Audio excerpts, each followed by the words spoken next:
I got my next door neighbor, Jack Johnston, over here this morning. Jack knows a lot more about native plants than I do, and quite often on my videos when you see me acting like I know what I'm talking about, it's because I talked to Jack first. If I don't know what it is, I just call Jack, and he knows a lot more about sourwood trees than I do.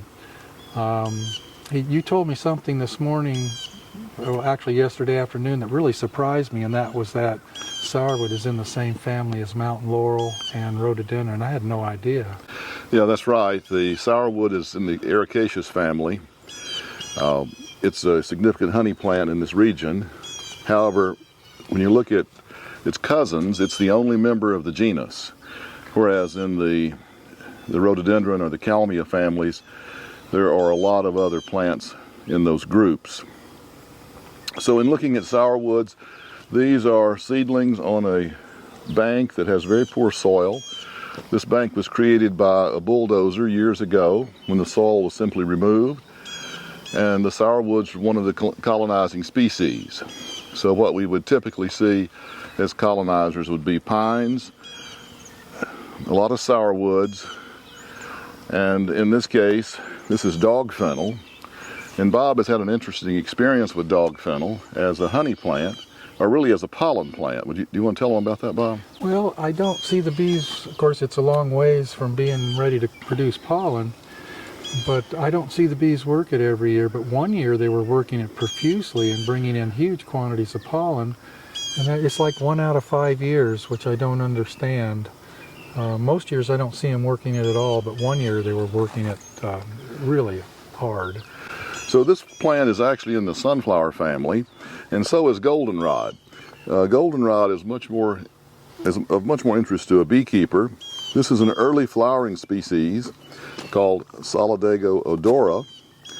It has a relatively small flowering inflorescence. The leaves are characteristic and help to identify it by shape as well as odor. But later on in this county, there will be other species of goldenrod flowering.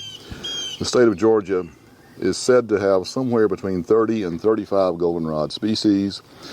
This is a relatively short goldenrod of wood edge. The one that is more significant to the bees occurs in vacant fields and gets 5 to 6 feet tall, and that's called Solidago altissima. So how many varieties do you think we have here in Rabun County? Well, the one in the vacant fields would be the most important one for beekeepers. That's the one that, the big one. Flush of flowers around the 1st of September. Yes, makes the entire field look golden. Yeah. A lot of these goldenrods occur in the woods, and they occur in gaps in the canopies. They're quite insignificant when it comes to bees. But what's been your experience with goldenrod in terms of honey production, Bob? We don't get much honey here. In fact, I've never had anything I could call surplus. You know, some states, New York State, Pennsylvania, there's some areas in the country, especially the Northeast, where they can actually make a super or two from it.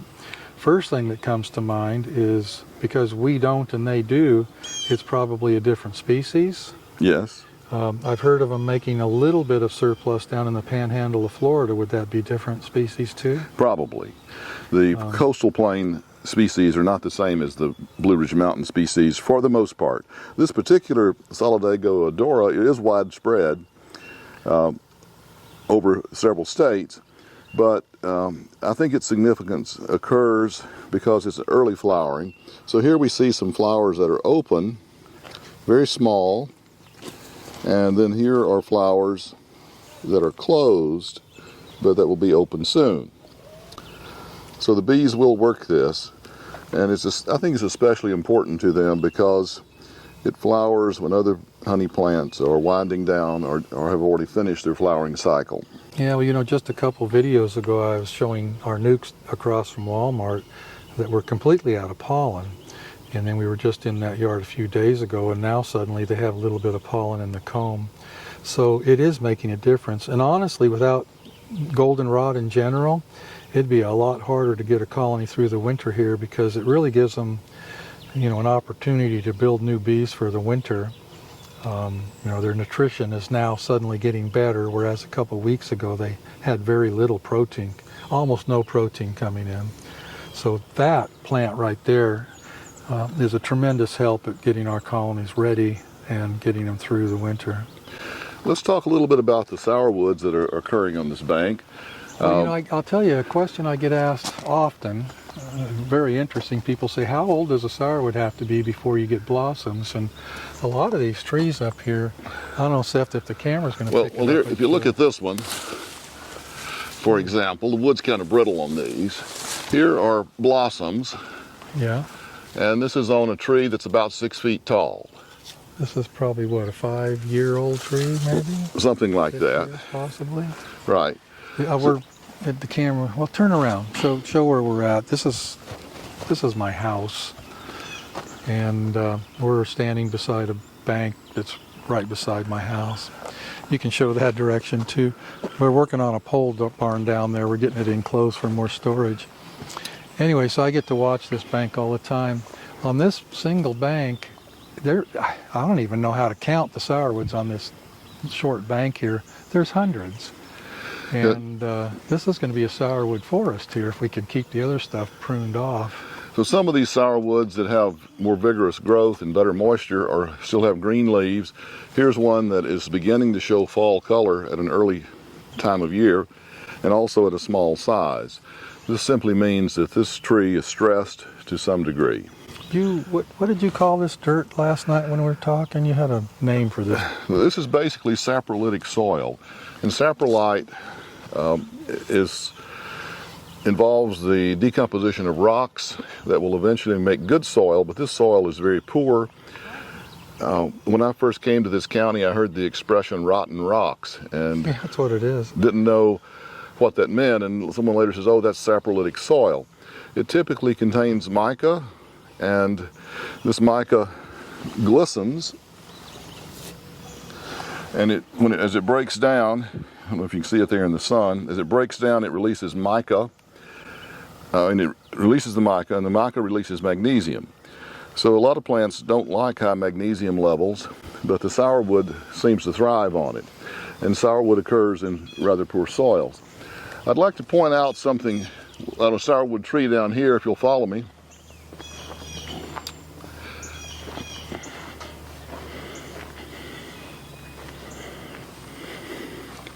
Look at all them sourwoods up there. There's hundreds of them. You can see that they're sourwoods from knee-high to 8-9 feet tall. So this will become a beautiful thing. Bob has a yellow flower in bloom. It's called Coreopsis major. It's in the sunflower family, but it's of no benefit to bees. I don't even think they work it for pollen. So, okay, everywhere that the dirt is disturbed, the sourwood is one of the first things up, plus the pine trees. I've got about 3 or 4 right on that upper bank. Are the seeds flying on the wind? Is that Yes, what's going it's on? wind dispersed. The seeds are like dust, Yeah. so they can easily cover the entire bank. And the seeds become mature like what, late November or something like that? Probably a little, about then. Yeah. And so when the wind blows, the seeds may stay in the capsules for weeks, with some being dispersed at different times because these capsules are ripening at different times. The sourwood flower structure is a cluster of racemes. So these racemes either have a drooping habit or they have an uplifted shape. And as the sourwoods bloom, the first bloom closest to the plant is the first to open. And then sequentially, day by day, another bloom opens. So that gives you at least a 2-week flowering period, or maybe a little more, on each raceme.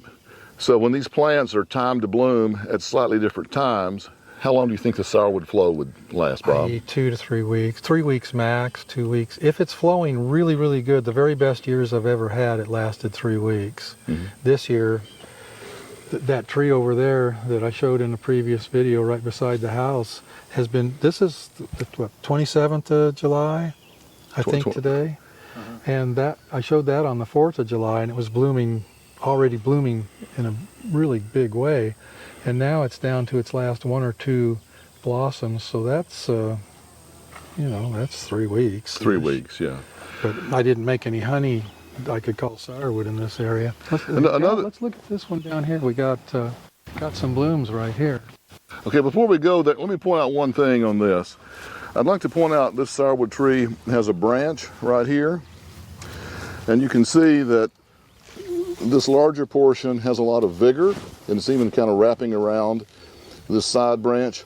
So this would have been at one time the top of this tree. You're saying the little one is the top of the Yes. tree originally? Okay, for that particular year. So when you go up the tree, then you have another branch, and this would have been the dominant stem for that year. But the characteristic of sourwoods is that from year to year, they switch dominant stems, and this creates a slight bend in the tree. So here you see this would have been the dominant stem, and there's a slight turn there. And this is why sourwood trees never grow straight. And you see it, it's particularly evident on this tree, where this would have been the dominant stem and it arched. So the next year, this became the dominant stem. Yeah, I'm not sure I've ever seen a straight sourwood tree. Some of them are quite crooked. Some people are lucky enough to find trees of sufficient size to make lumber, and Bob is drying a few planks of sourwood lumber that came from a tree that was about 14 inches in diameter. That would have been a really old tree. Very old, and in fact we cut it to make room for a building, and on the stump it had about a 3-inch hollow. Because the tree was so old, it was already starting to decay at the stump. Okay. So let's. Now I know why some are red. You know, out at the Walmart yard, there is thousands of little 2-footers, and they're all red. Of course, the dirt there is just like here. It's just this decomposing rock stuff. You can't hardly call it dirt. And, Yes, but over time, this soil will improve due to leaves dropping. Yeah. But notice how this goldenrod has also colonized the site. The one that's in good sun is open, but these aren't quite open yet. Same species, Solidago odora. Well, we got a little one in bloom here. Actually, there's several that are blooming. So, yeah, blooms don't look very good, but they're blooming.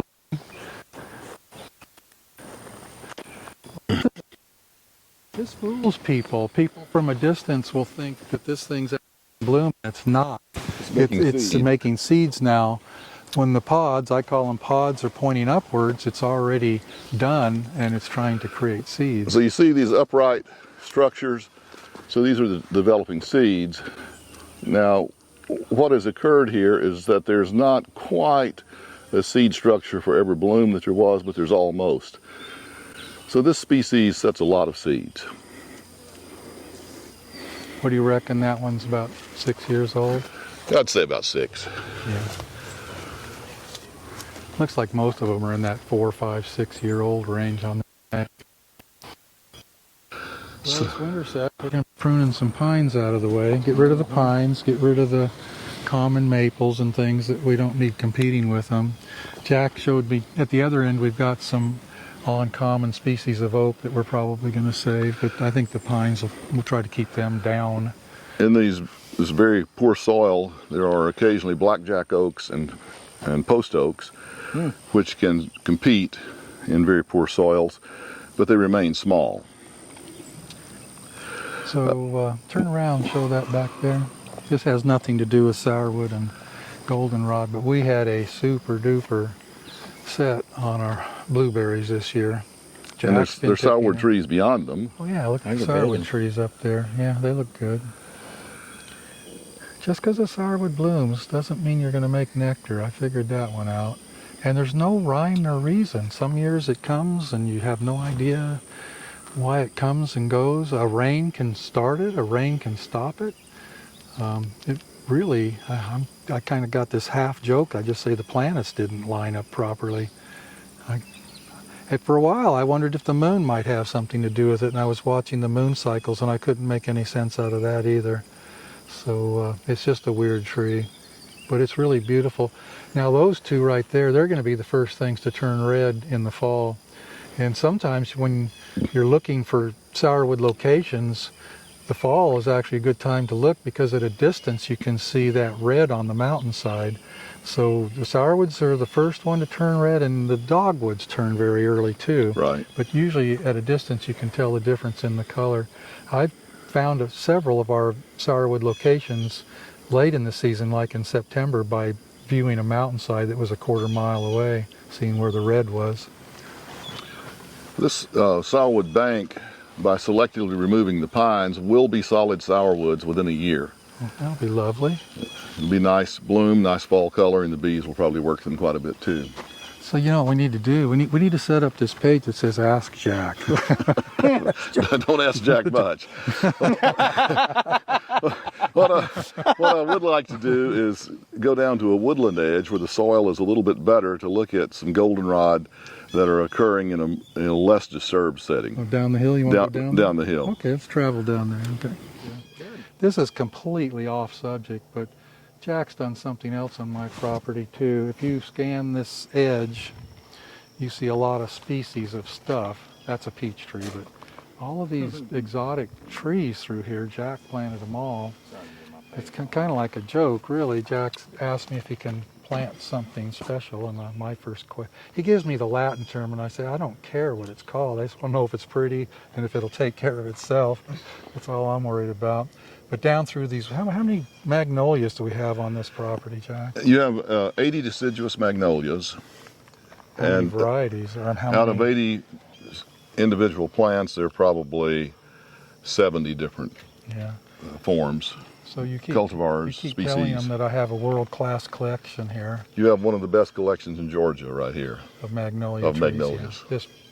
This scan doesn't really show it, but this bank is absolutely loaded with exotic magnolias. And it's more than one bank. There's a couple of lower bank down banks by the and bee yard, yeah. around behind the building. And again, the my areas. first question is, will they take care of themselves and will they look pretty? That's all I care about. Jack's trying to preserve endangered species and all that, and I'm just, will it take care of itself?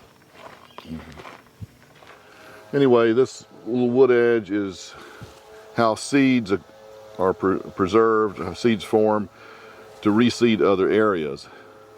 This goldenrod is just not as big as the one that's of more benefit to the bees, but it is of some benefit. Yeah, gives them a little pollen right now. The camera.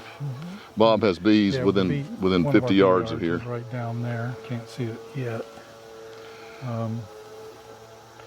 The main problem with this bee yard is telling everybody to be careful so they don't trash some valuable plant. You've got so many things that are exotic and rare and endangered down here. All of these cages have something special inside, and there's quite a lot of cages down here. Yeah. This is a good example of sourwoods not growing straight. Yeah. So here we had a period of relatively straight growth and then a deflection. There was another deflection here. You can see a curve there. Same with this species. There's a change of growing direction here and so forth as you go up the stem. Yeah. So it's very unusual to ever find a straight one. Yeah. Jack, you got, every time I come down here, there's more stuff.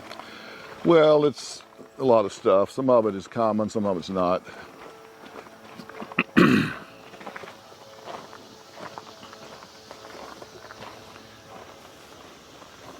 So one of the challenges for us is to not accidentally knock something over or smash something or run over something. Which we have done a time or two. There's no need to come up here, but this growth characteristic where you have a swollen tissue at the base is pretty typical of sourwood. This shows how deep the bark can get. These scratches are from squirrels climbing the tree. And over here... How old do you think that one is right there, Jack? Well, they're both about the same. These are about the same. I wouldn't be surprised if they aren't about 50 years old. 50 years old. So here you can see a hollow, a rot that's occurring in a very small tree. Yeah, you can see But more again, through that's the fairly woods. typical for sourwoods. What is this thing? This is a bottle brush buckeye that's just finishing, and I've seen bees on it. Have you?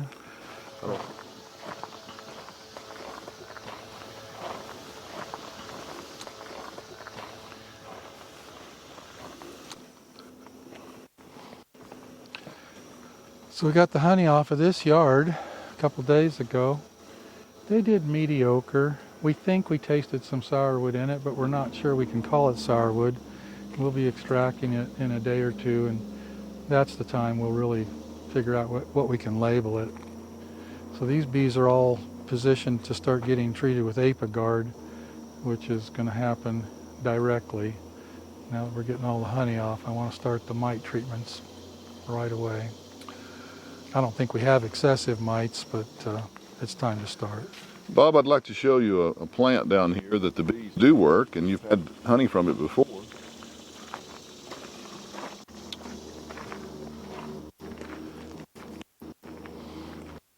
I've had bees on Jack's property for 30 years. My first yard in Georgia was on his property. It might embarrass him to hear me say this, but Jack's really my best friend. Wonderful, wonderful person. Okay, this is something that might be interesting for your viewers. This is where a bear dug out a yellow jacket nest, and what the bear is after is eating the brood out of the nest. So he did this within 30 yards of your bees. Oh yeah. That's a big yellow jacket's nest. Or it was. We have a bear on our property all the time.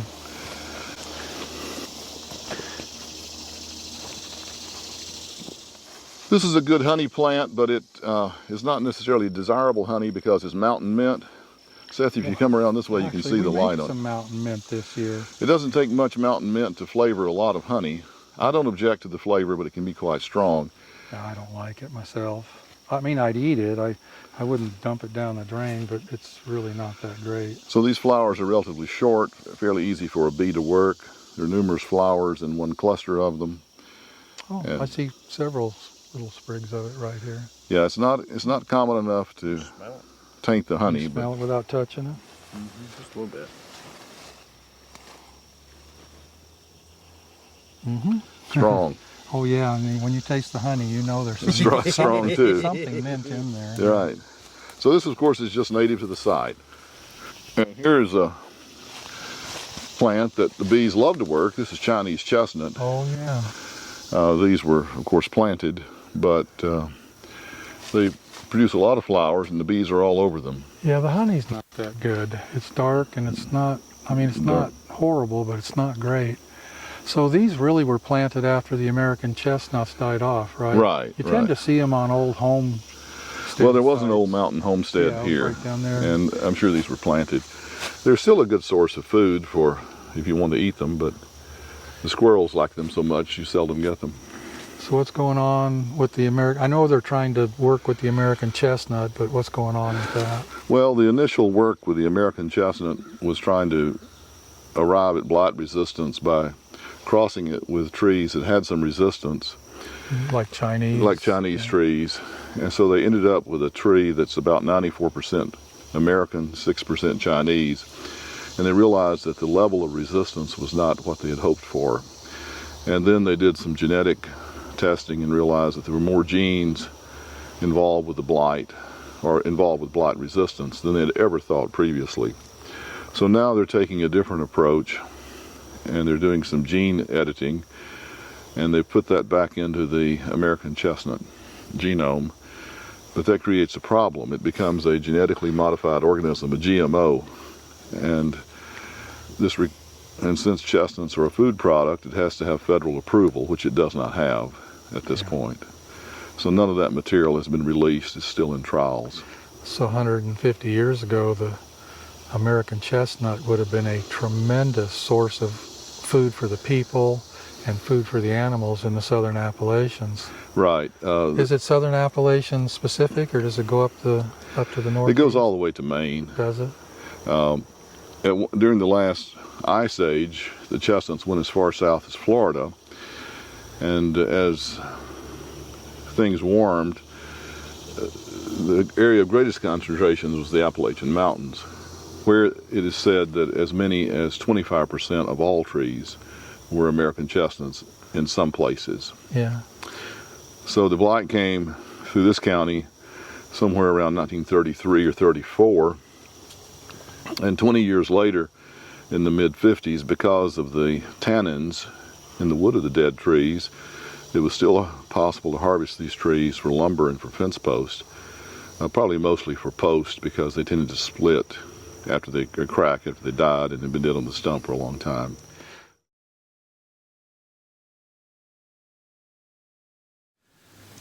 I thought I'd make an ending to this video that kind of put things in perspective here, kind of show what my situation really is.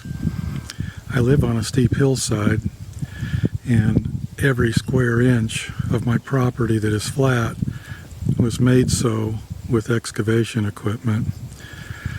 Jack lives right next to me over there. Can't see his house right now, but when the leaves are down you can see the reflection of his roof over there.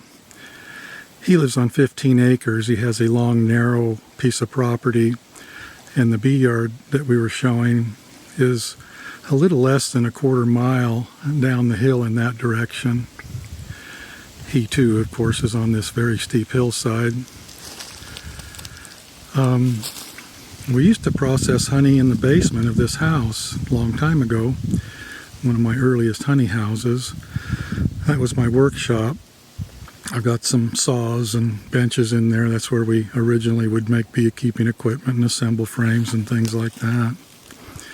Right below me is the bank we were showing with all the sourwood trees. It's probably a little longer than a football field from end to end. And again, it is absolutely loaded with sourwoods. I don't know if it'll show up on the camera, but my cell building yard is down the driveway just a little ways. You can kind of see the reflection of the roof through the trees if you look closely.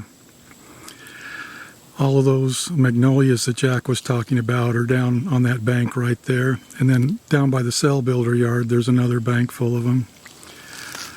All of these flat yards were created with a D8 cat. I had a D8 cat on this location for a week straight. It was very costly, but he etched out all these flat yards. And that's a lot of fill dirt down there, and those magnolias just really like growing on that fresh dirt, that fill dirt. Had that done probably 15 years ago. That pole barn over there is where I used to store quite a bit of beekeeping equipment when we were working out of this location. We're in the process of enclosing it right now so we can start using it for storage again.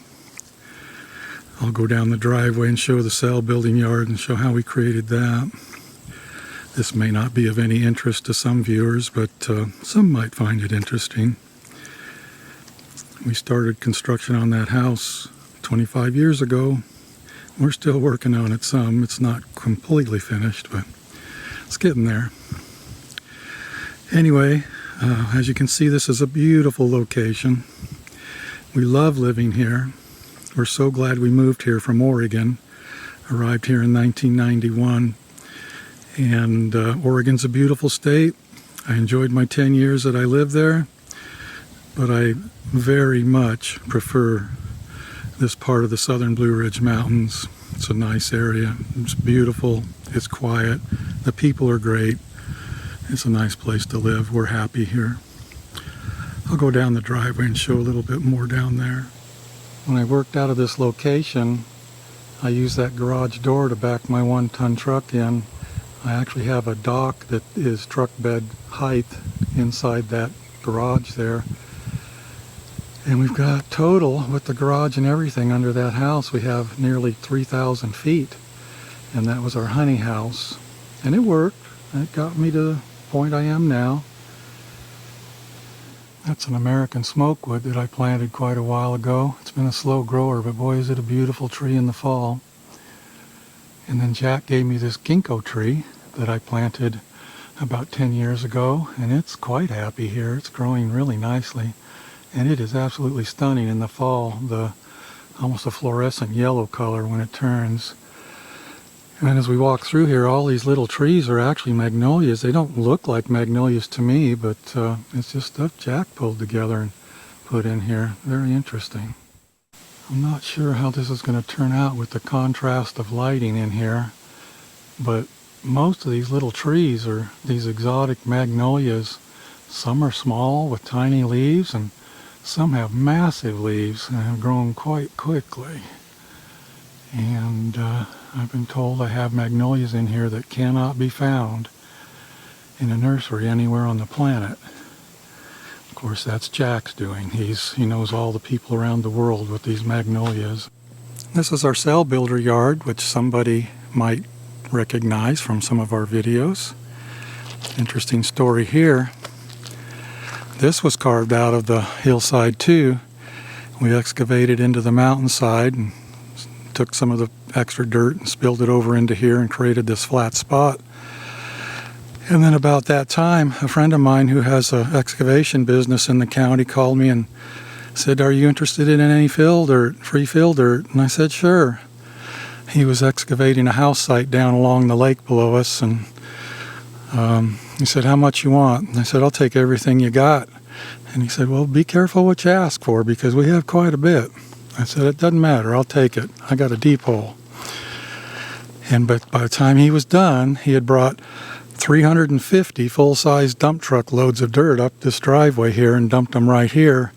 This was a very deep, steep hole, and it filled it in and created this yard we have now. So if it wasn't for that, I wouldn't have this space either. And that would have been too expensive for me to pull off. Otherwise, the dirt was free. I used my bobcat to push it over as truck after truck after truck came. I just kept pushing it over and pushing it over. A lot of the trees on this part of my driveway were given to me by Jack. All of those right there. I'm not sure if that's an American smokewood or an American yellowwood. I forget what he called it. It's one of those. Then we have these red cedars, western red cedars from Oregon. I planted them when they were 6 inches high. And now they are really high. They obviously love it here. And there's other exotic things along the edge of the driveway that I planted. Almost all of them came from Jack. Even these ornamentals like forsythias and crepe myrtles, they all came from Jack. He plants them from seed and gives them to anybody that'll take them. You can see the sourwood trees up above the roof there. There's a lot of sourwood trees on this property. In a good year, we can make a fair amount of sourwood honey right here on my place and have done so many years. It just didn't work out too good this year. Anyway, that's a view of my place, for better or for worse. It's still a work in progress. Probably will be till the day I die, or until I can't move anymore and work on it. Working on it all the time.